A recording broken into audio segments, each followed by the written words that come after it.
welcome everyone. This is the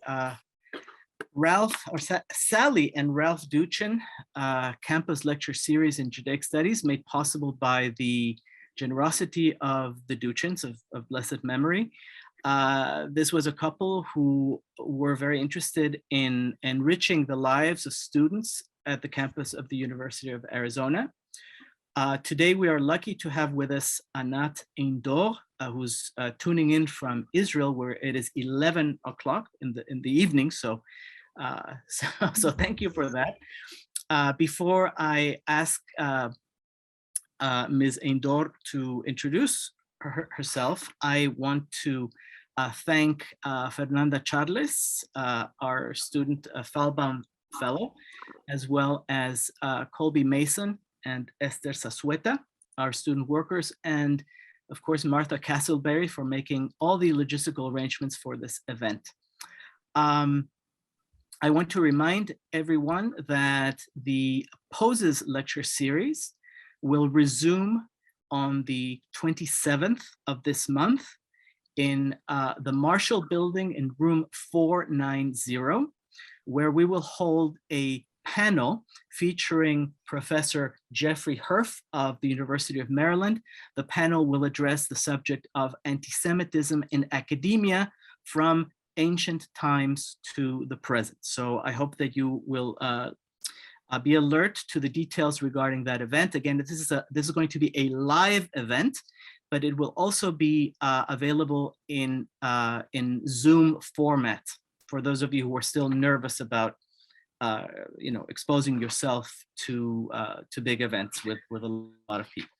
At any rate, we're lucky to have with us, in anticipation of Yom HaShoah, somebody who has dealt with the Shoah in various ways, both as a professional art therapist and as an artist and poet. So to begin, Anat, welcome. Why don't you take a minute to tell us a little bit about yourself and your background. Tell us what you do as an art educator and as a therapist and as an artist who is concerned with the effects of the Shoah broadly, but particularly in connection to the second generation, that is to say, the children of survivors. Thank you, David, and all the people that I cannot see their faces, but I have a feeling that they are there and listening. Thank you for this opportunity. I was hoping to come to visit Arizona, by the way, but maybe some other time.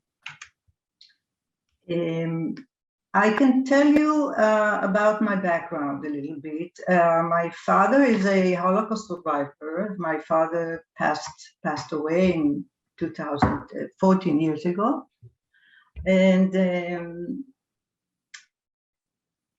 after all his journey from Europe to Israel, he became a military person and was sent to be a military attaché to Washington, D.C., a diplomat, forgot the word, shagrirut. Ambassadorship. Right. He became a military attaché. At that time, it was maybe months after I have been at the military for 2 years. I decided to come to study my first degree in art in Washington, D.C., where my father and my mother stayed. And I studied at the Corcoran School of Art, which is right across from the White House. And it was a very interesting time for art studies because it was a political period. It was in around 1979. And I studied there for 4 years, and I finished my thesis, my degree, not knowingly dealing with the subject of being a survivor, referring to my father, but also I felt that it's really influencing me, but only I could tell about it only years later. So in other words, when I looked at my thesis, the work that I did is I created, and I will show it in the presentation later on, I created a survival kit made out of pieces of plate and a spoon for surviving. And, you know, I was living in Washington, D.C., among American students, and yet I had the deepest connection to the history and to the fact of my father being a survivor. And it really affected my artwork. Then I finished my first degree studies in art. I came back to Israel, I got married, had a boy, and continued my education in my master's degree. We came back. My husband, he did his PhD in Columbia, and I came to study in New York at Pratt Institute, a combination of psychology and art, which is called the art therapy. But why did it started that way? Because I was very much interested in the reason and the story behind the art. What makes the person create what he did? Why did he choose this specific subject? What does it say? What is the connection between his story and the form of art? And it sent me immediately to study psychology. And then at Pratt Institute, I studied the combination of art therapy. This was 4 years of studies in New York. And my thesis in my graduation, my master's degree, was about the subject of resistance. Now, I wrote about resistance in therapy, mainly in therapy, but the whole subject of resistance is again a subject that I grew up with, my father's stories of resisting and not accepting and surviving because of that. And so it all became like one piece of rug, you know, like a big carpet with two sides of the stories, in and out. And I started to work, I came back to Israel and I started to work with various populations, amongst them psychiatric hospital, people with schizophrenia. I also worked with drug addicted people, drug and alcohol addicted people, and worked for maybe 15 years in a boarding school with boys and girls from the age of 5 until the age of 18. That came from a broken family. Also, I worked with elderly people in a nursing home. Just a minute, there is something in my computer. Just a minute. Yes, sorry. I worked with elderly people, and most of the elderly people I worked with, they were survivors, Holocaust survivors. Mm-hmm. Mm-hmm. And so I worked with multiple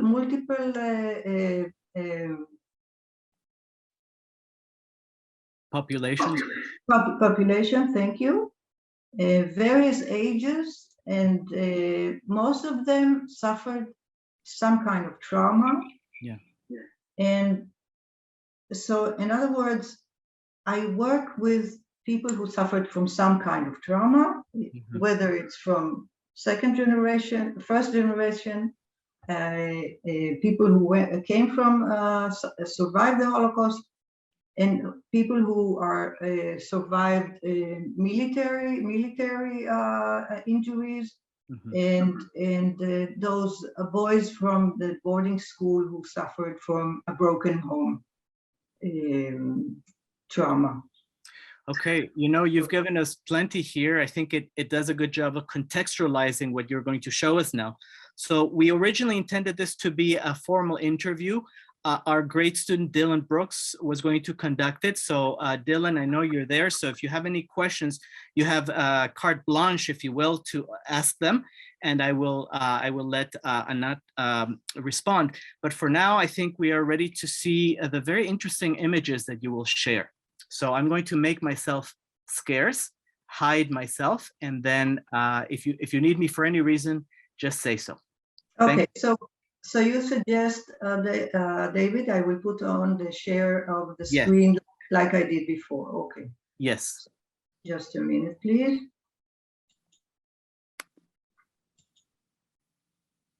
Can you see this? Yes, it looks fine. Okay, fine. Okay, so I decided to share with you few images, and I want to say before I show the pictures, some of them can be a bit strong images for you. So what do you call it? Viewer discretion or something like that.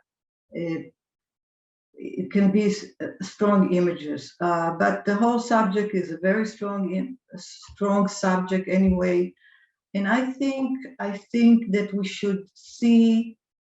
should look and not avoid looking at even a very difficult pictures and of course the whole subject of the Shoah, the Holocaust. I chose a few Israeli artists who are second generation to the Holocaust, and to see and to talk about the effect of the Holocaust on their work,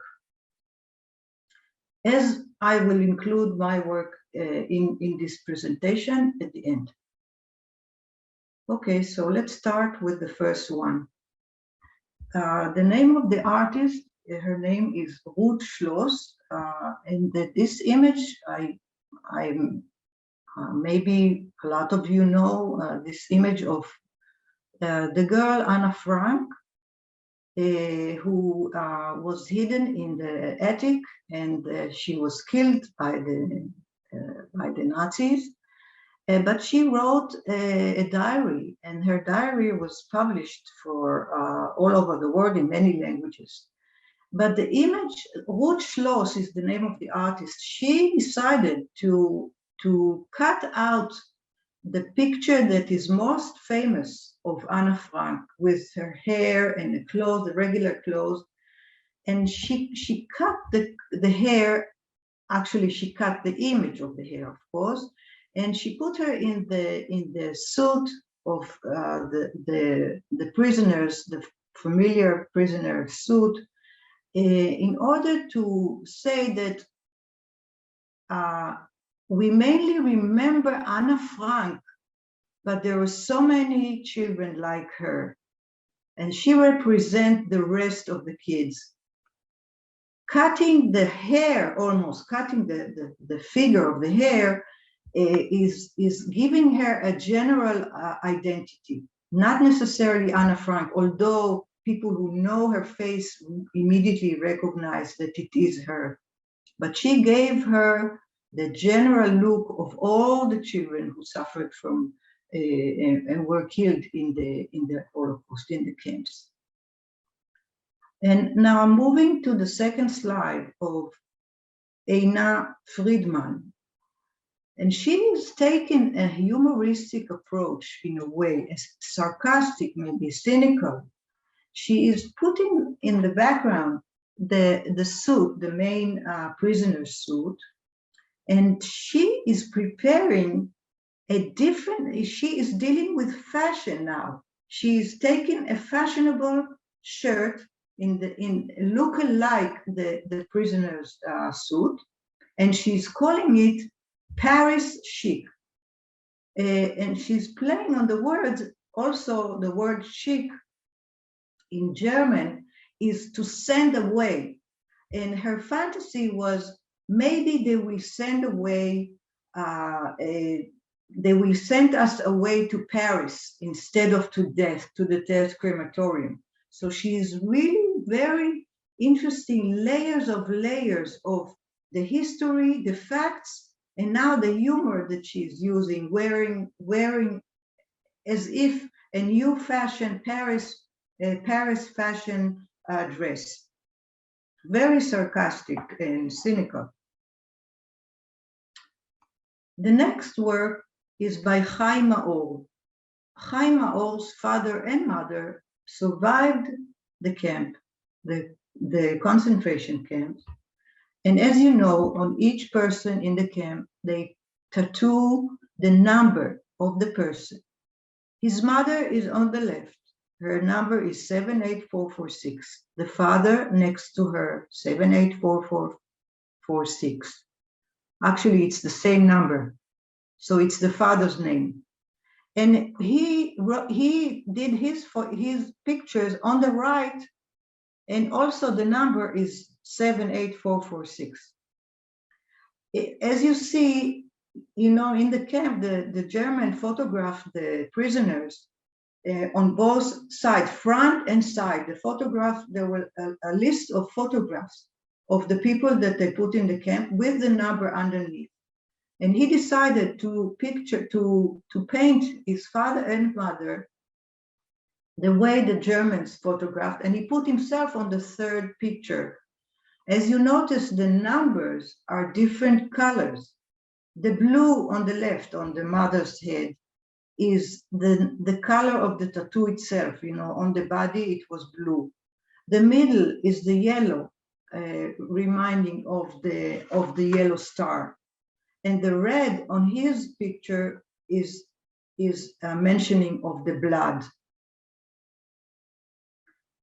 Chaim Maor has a body of work, and I will show the next. I'm sorry that the picture is not as clear and sharp. I could not find the original picture. Chaim Maor, that's what he did in his art. He dealt only with the Holocaust. He was obsessed.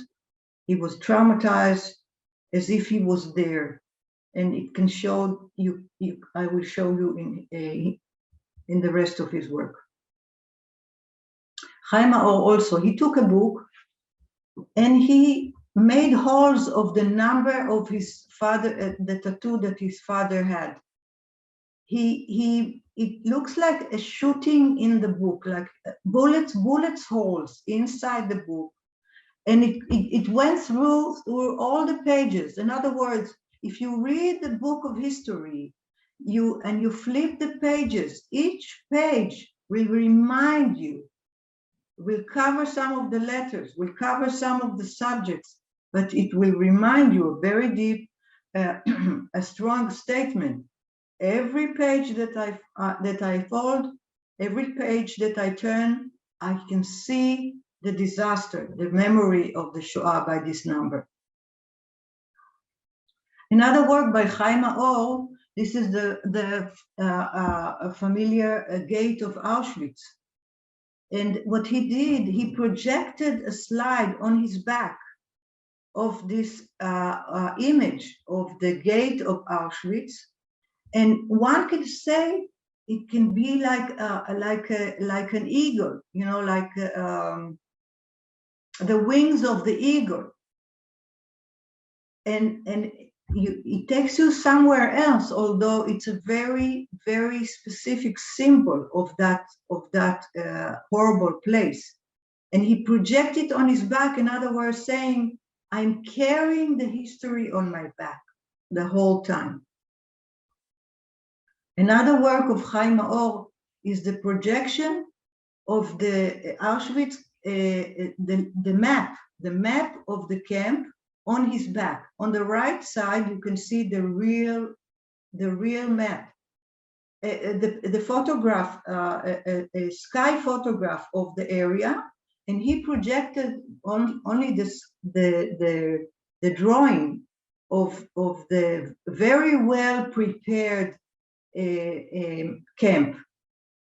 And another thing, the fact that he is carrying again and again on his back He cannot let it go. It is always with him.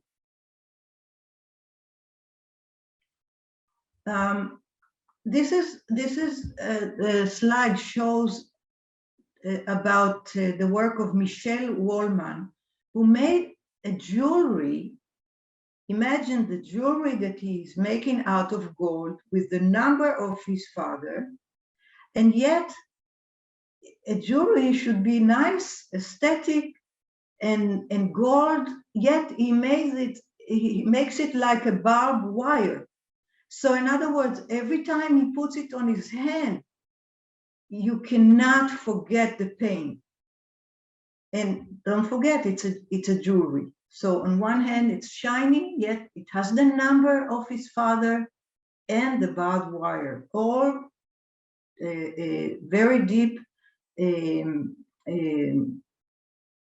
concept of remembering the pain in the Shoah. Another jewelry, a young artist is taking her grandmother's number, the tattoo, and she is printing it.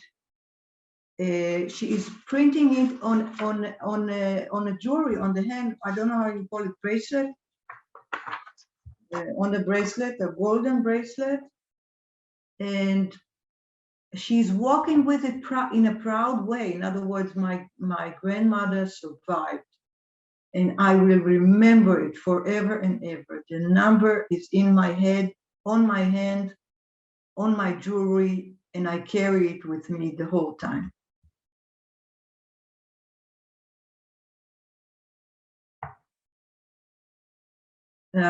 This three generation of using the tattoo. Now, the grandfather has the original tattoo you can see in the middle. His son, his both grandsons wrote tattoo on their arms the name grandfather, and his number.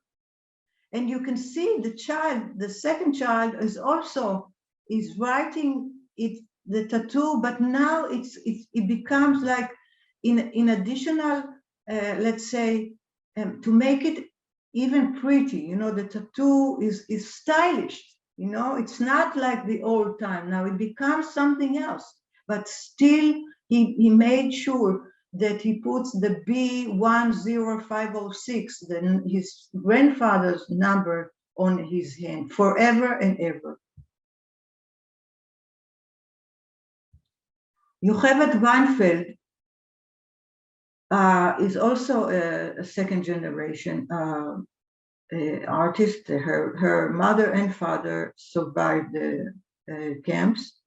And what she's doing, she photographs her face like the German photographs all the prisoners, one after the other. She's taking the photo itself and she's sewing the mouth.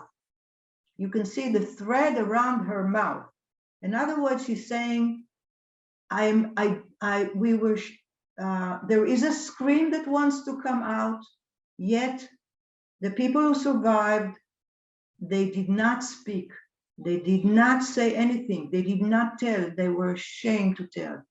So she's playing on with the object. She's putting her face. It is very open and wide. You can see her face very clear, and yet she's sewing the mouth. But she is making a statement by it. In other words, she is screaming their scream. The thread, the idea of the thread is very common in the second generation artists, and I will show you the next slide. It is a bit difficult to watch. The artist Erez Israeli, he took the star, the yellow star, the tlai, in Hebrew we say tlai, which is like a badge. Now he bought the badge. He's about 48 years old or 50 years old, this artist. He bought the badges on eBay nowadays. So it's a modern, you can buy a modern badge. And what he did, he sewed it into his skin, literally. He connected it. It's not glued. It's not a photograph. He had a video art where he shows the process of putting the thread in the needle and really active sewing it to his body. So he's not only showing us the yellow star, he's showing us the process of the pain, and he is going through the pain as if it happened to him nowadays. So it's a very strong image. I did not bring the video. Another artist, Philippe Brenser, whom I went to school with, he's also a second generation artist, and he collected items, objects that he remembers he had in his childhood and his parents' childhood, and he collects them from the garbage, and he puts them in a frame. Now this is a little teddy bear that he found in a memory of his parents' toys, and for all the toys of those children who did not survive, and they were spread around. They found them in everywhere in the ghetto, and he collects them and he puts them in the frame. He wants to freeze that moment of childhood. He wants to remember those moments, even though this teddy bear is ripped, old, dirty, but he kind of freezes the moment. He puts it in a frame. Another work by Philippe Brenser is kind of sad and humoristic on the same side, and he builds the structure of the houses in the camp, and one of the legs is missing, so he's putting a U stick, the cover of the U stick or the glue itself as if it's one piece of the legs. Now he wants to say that everything is ruined and you cannot really glue anything. You cannot glue the memory of the past. It is so strong, and it is ironic that people try to make it maybe nicer. And also he talks about the fact that it stood on three legs, and he tried to fix it. He tried to fix the good memory, but you cannot. I hope I'm clear. Dvorah Morag is creating the Shulchan Aruch, which is a set of rules of behavior. And I'm not going to describe what this book is about, but what she's doing, she's preparing a meal, almost like the last meal, or the Last Supper, if you can say. She covers all the items with burlap, and she's hanging the plates, the spoon, the forks from the ceiling, as if to say, yes, this is a memory of our last traditional meal before the Germans destroyed our houses. And the fact that it has no table and has no people, it's only the memory of the people who were just there, just had the meal, just had a very, even you can say a Passover meal, an organized, traditional, family, healthy, together situation. And also the fact that she's hanging all those pieces from the ceiling is kind of a reminder of all the people who were hanged. A very strong image by Dvorah Morag.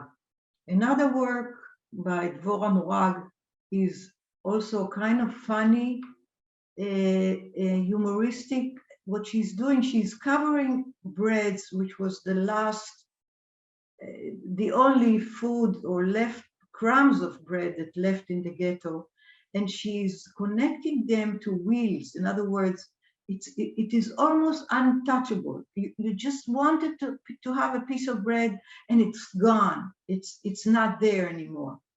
And it's kind of a playful of a children's toy. Yes, it's bread, very deep. Another work by Nechama Golan, she is making an imprint in clay of shoe legs imprint of the men who stood in front of the wall to be killed, to be shot at. So she's creating those walls, pieces of the footprints to remind us that the only thing we have is maybe the footprints. The men, all the men and women are gone. And the fact that it's standing on, next to the wall, it's a reminder. This is where they, this was the last moment of their life. And this is my work, and I participated in a group show of the memory of the Shoah. And what I refer to is, my father used to tell me the fact that it was so cold, unimaginable cold. And what he did, what his mother did to him to not to suffer the cold is she covered his legs with newspapers. And when I was young, my father covered my legs with newspapers whenever I was cold, and I really suffered from cold as a young child, also now. And he kind of wrapped my legs with newspaper in memory of what his mother did to him in the ghetto. And I created this paper boot, if you can say, from paper mache, pieces of newspapers, and covered them with graphite. And the last work is, I think I started explaining it in the beginning. This was my thesis in my first degree art studies, where I created a surviving kit made out of wooden plate with a triangle. It's a triangle. It's only the half of the Star of David, and next to it is a spoon that was broken, and I connected it with the hinges that you can fold it and you can put it in a small place. It's a small plate. It's a maybe 5 centimeters plate, and as if to say, remember simplicity. Remember how we survived after all, and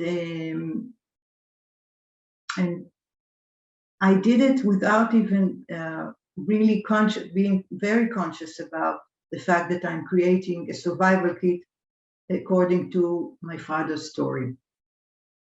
So I think this is the end of my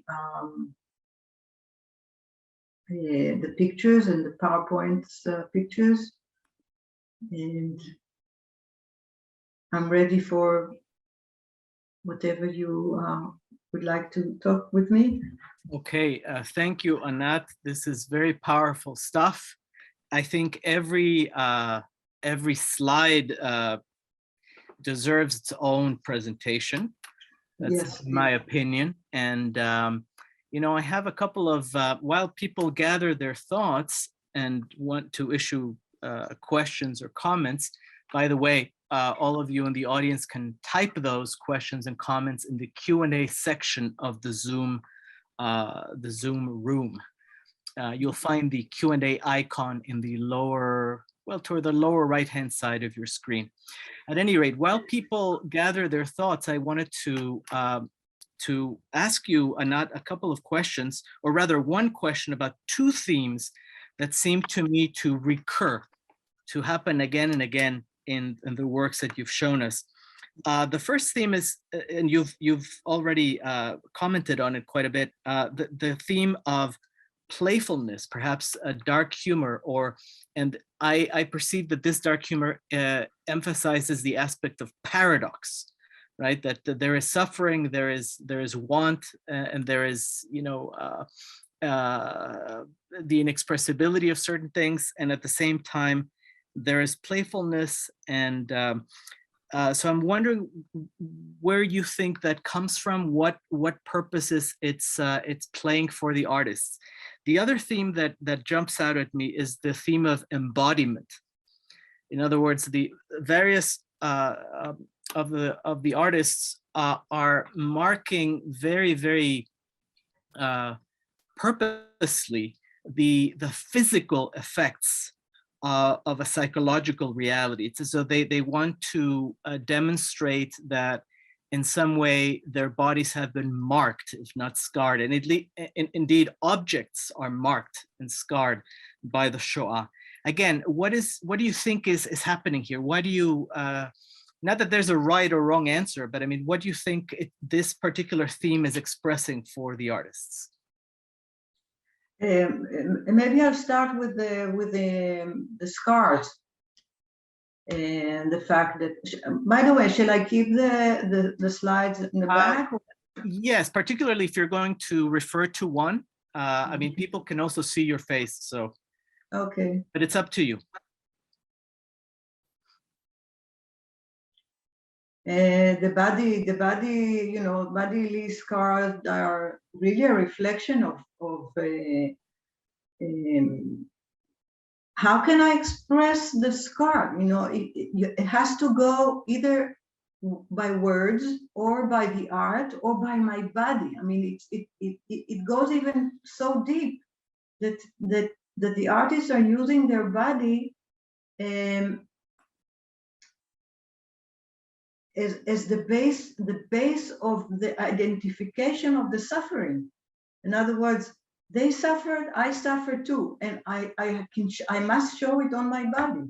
It must go within my body. It's not from my word outside. It has to go inside. It's reliving. It's reliving the situation. The tattoo. The tattoo is forever, and right. and they look at it the whole time. Even the tattoo is one thing, and also the jewelry. The jewelry that you carry with you. You know how you carry the Magen David on your neck, and you have your ring from your college, right? You carry it so much with you, and now it becomes so symbolically to your life, and it's like an extension. It's like an extension. The mother and father already gone. Okay, so let's leave the number on my body. I carry it with me. I carry it with me in my body, not only in my memory, not only in my psychic memory. It is on me physically. Sure. This reminds me of some findings by, I guess, physicians to the effect that that trauma actually can be inherited at the level of DNA, Yes. especially in the case of survivors of the Shoah and their children. So what do you think about this recourse to paradox and to humor? What is that doing? Because the subject is so heavy, the trauma is so strong, one has to find a venue, to release it out, to let it out. This is part of actually the art. The art is a form of letting it out. You no longer stay within yourself.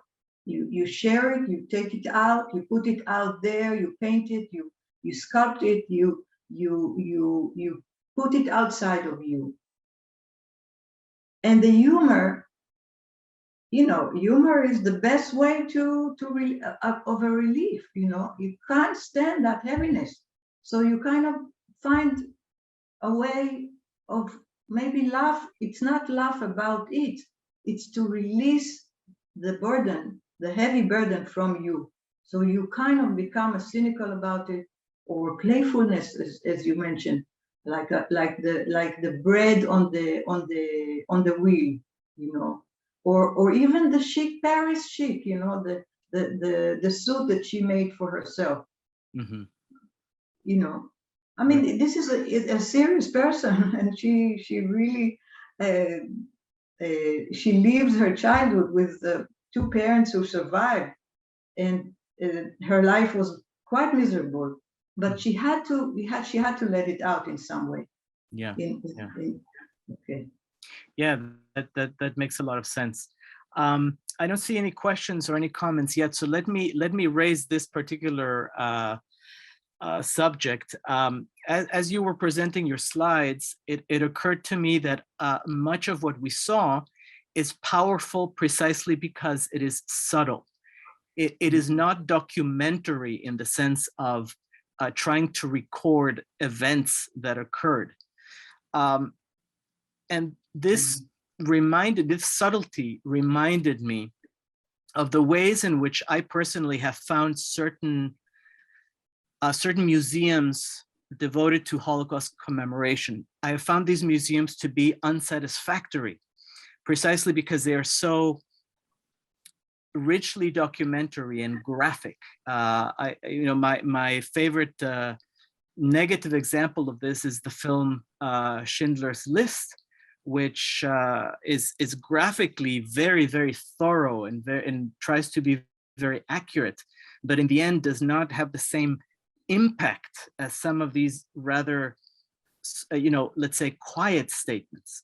And I'm wondering if you feel that, the let's say the historian's gaze, the historian's approach can, in some sense, inhibit the transmission of something that is real about the Shoah.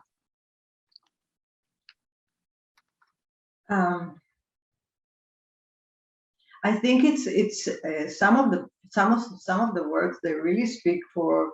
They really give some reference to the documentary, to the history. For example, the work of the Chaim Maor. You know, this is the actual thing.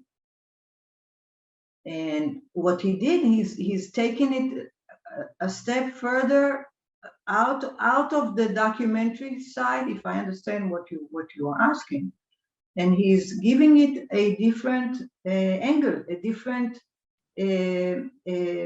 color, a different point of view, a different approach.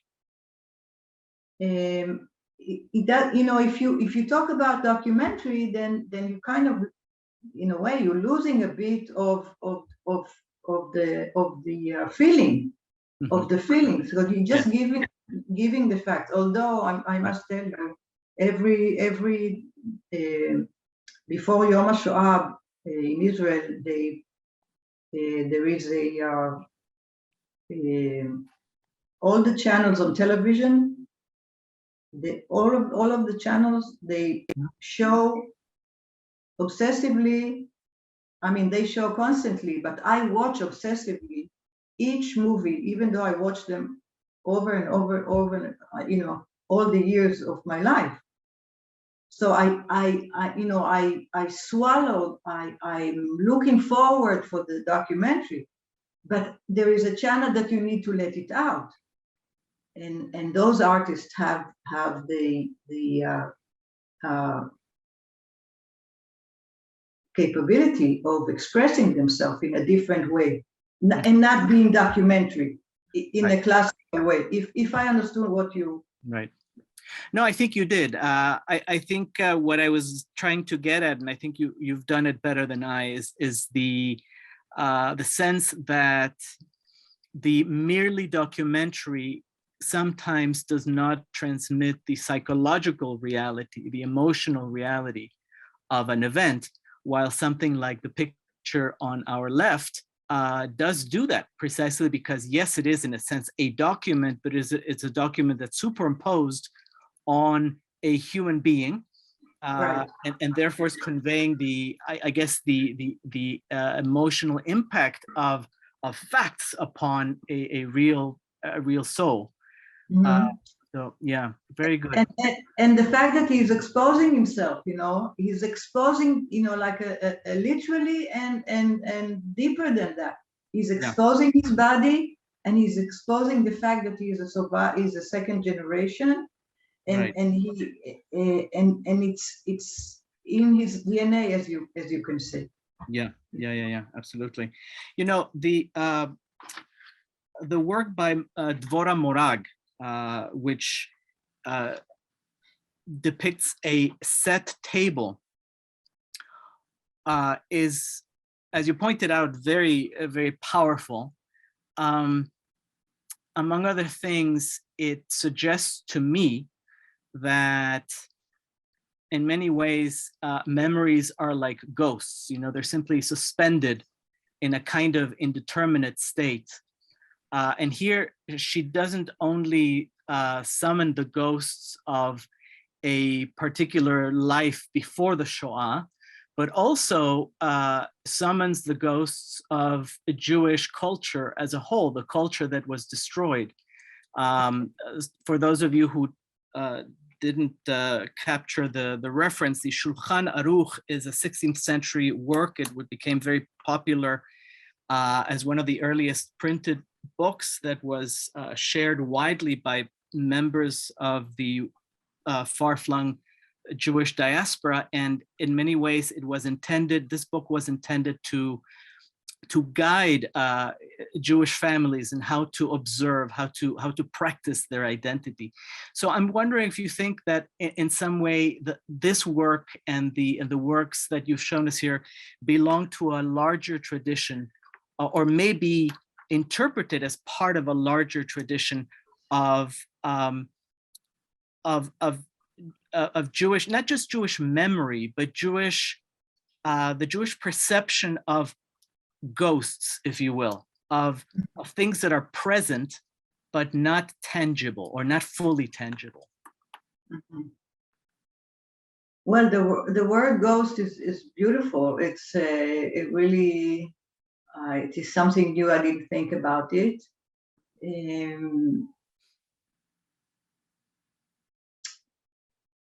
I don't really know how to answer your question. I Okay, no, that's fine. I really don't know, because sometimes the tradition is for example, I don't know about the tradition, or maybe the belief. Uh-huh. Maybe the belief of God became like a ghost for Yeah. some people Yeah. who survived. Right. All of a sudden, all of the tradition that came out of the religion became like a ghost. I don't want to believe in it. I don't want to see it. Sure. It's no longer exist for me. Yeah. Not for me personally. I'm talking about for those people. Some things you don't want to touch because it reminds you of that ghost. Yeah. Interesting. I posed my thought as a question because I didn't want to suggest an answer, but if I may just tell you what's behind the question. One of my frustrations is that so much of Holocaust commemoration, especially here in the diaspora, involves depictions of the system of destruction that the Nazis and their collaborators built. And commemoration is far less about the culture that was lost.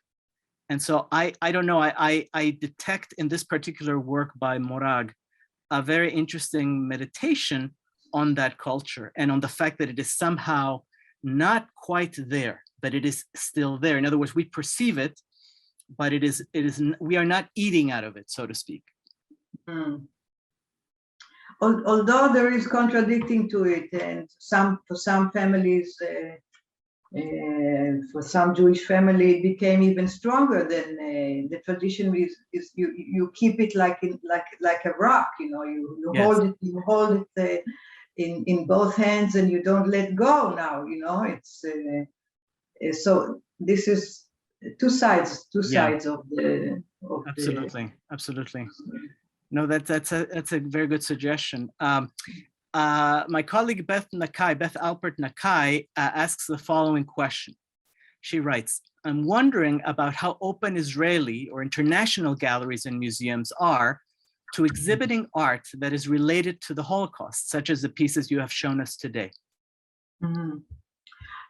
Interesting. I know that some of the artists exhibited outside of Israel also. I cannot tell you without checking, but I know that some of them exhibited outside of Israel, and they should do it more often. I'm thinking, you know. Yeah. And some of the artists, for example, Michal Rovner, who, if you visited Yad Vashem, she did this video, amazing video at the entrance of this amount of people who walking as memory of all the people who went and gone. Mm-hmm. And she performs in many galleries all over the world. Yeah. I didn't bring her work here, but it's not only in Israel. By the way, Eretz Israeli, now I just remembered, Eretz Israeli, this person, he moved on purposely. He made a research, like he's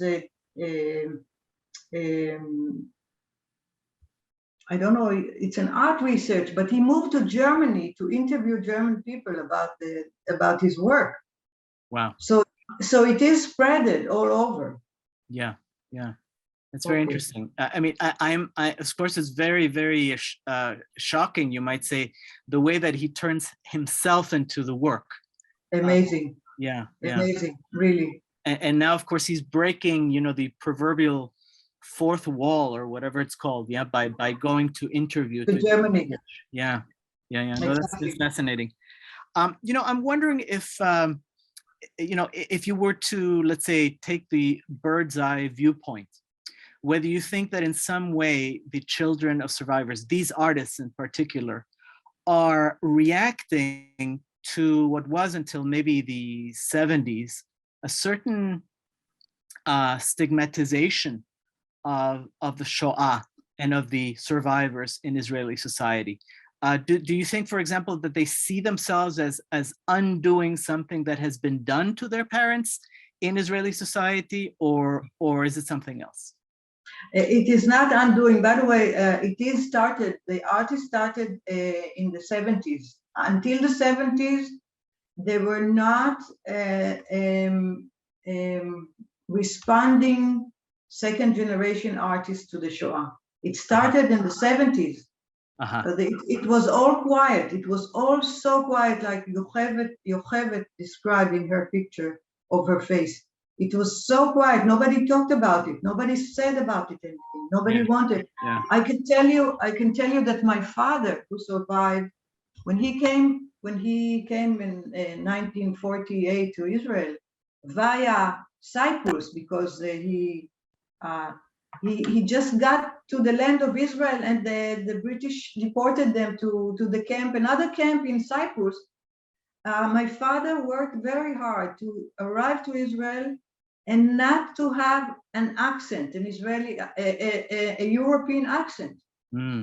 I remember I grew up with my father not knowing that he came from the Shoah. Wow. There were years I didn't even know, because he worked so hard. He worked so hard not to bring any evidence, not to show any signs, not in his language, not in his talking, not in his story, nothing about that period. But then after the 70s, people started to tell us, some people started to tell their stories, and it started to spread all over. And then the reaction of the second generation came in their art, very, very vividly, very strong. Right, right. Wow, that is quite interesting. I mean, it's very sad, of course, but it makes sense in light of the pressures that all Israelis faced as they were trying to build a country, make it viable, and so forth. You know, what you've just said about your father reminds me of a question that I had. Now it's a little bit vague in my head, but let me try to articulate it. It seems to me that traditional Jewish culture is very much memory driven. It encourages memorialization. It codifies memory in very poignant and sometimes arguably obsessive ways. You know, every single part of the liturgy makes some reference to the Exodus from Egypt. Of course, there are a number of holidays that commemorate specific events, whether they're mythical or factual. There's, of course, the 9th of Av, which is intended to remind Jews not only of the destruction of the temple, but really of the temple itself and the sort of the idyllic past. What I sense when I hear about people like your father is that in many ways their experience reversed this emphasis on memory. It discouraged the expression of sorrow. It discouraged self-disclosure. And I don't know whether that is a consequence of modernity, of the loss of a traditional mindset that you referred to earlier, or whether it's simply a consequence of the fact that the Shoah, in a sense, transcends language. Not so much as Shoah itself, but the suffering. It transcends conventional language. I don't know what you want to make of that, but what do you think? What are your thoughts about that? Wow.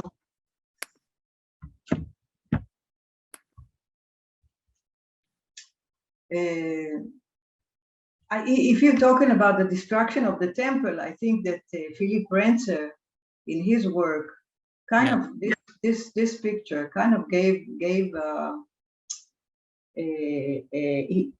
he talks in his later works about immigration, the fact of immigration, that you're losing a land and you're moving to another land, and do you have to remember the back? Do you have to remember the other land, or are you supposed to remember this land? Are you stuck in between this temple and that temple? What is the where is your focus? And I think that my father went through stages that in the beginning he didn't want to talk, and he wanted to make an effort to be an Israeli like Sabre, and then he wanted to say everything. Mm-hmm. And I think that bringing up the new generation, our children, is a good point to share with them everything. And put it on the table, not a Dvorah Morag table, but a real table, to put all the facts, to be open to each other, to share the pain. This is what I do with my in my clinic, in the work with the boarding school patients. Yeah. If you client patient, the way you call it. You just have to say, you have just to talk about what's going on in your life. You have just to share what are your feelings. Right. You have to say the bad memory and the good memory. You have to share it out loud. And this is not time to erase that period. It's the time to put it out. Yeah, yeah. and work with it. Right. This is how the art therapy is so strong in that way.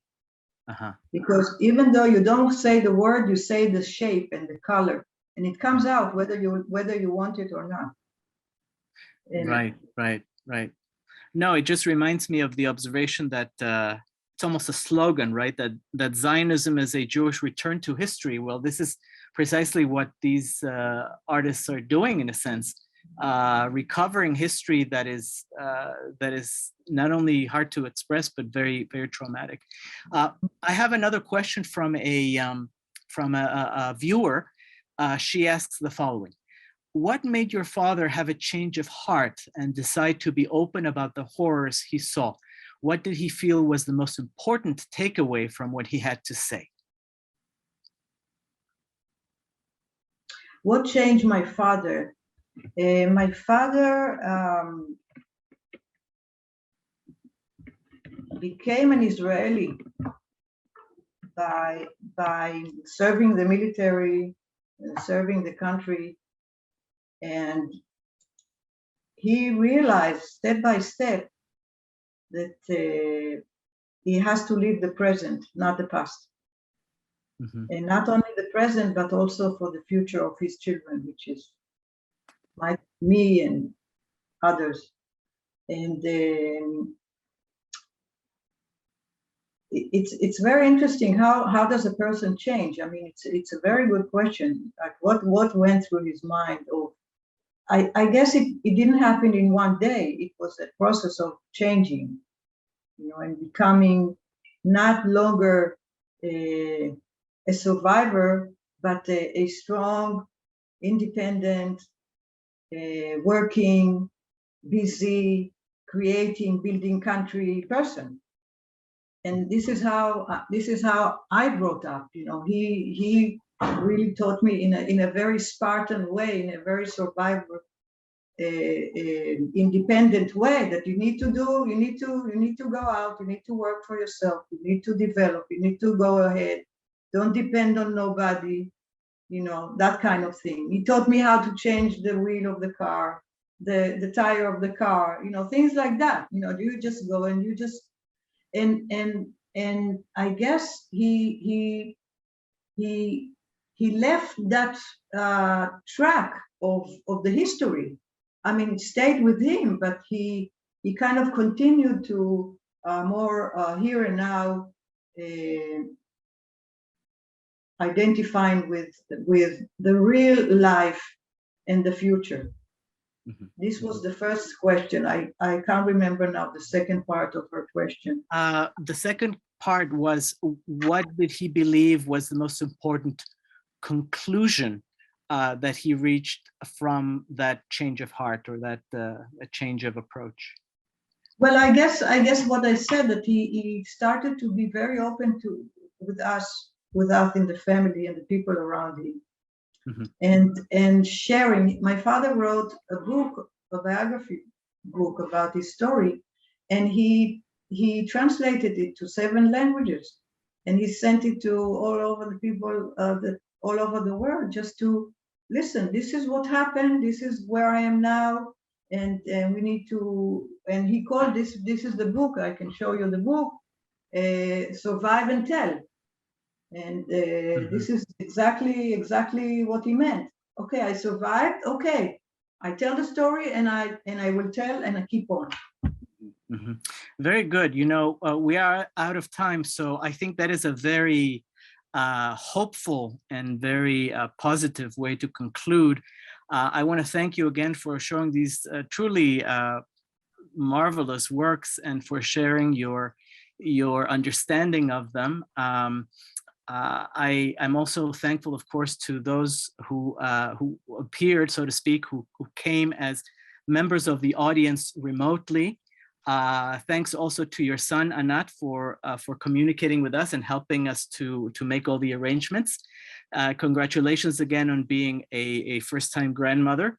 And thank you in particular to my student, Dylan Brooks, who would have had a more complete interview to run, but things changed. At any rate, I think that this is the point at which I'll stop the recording.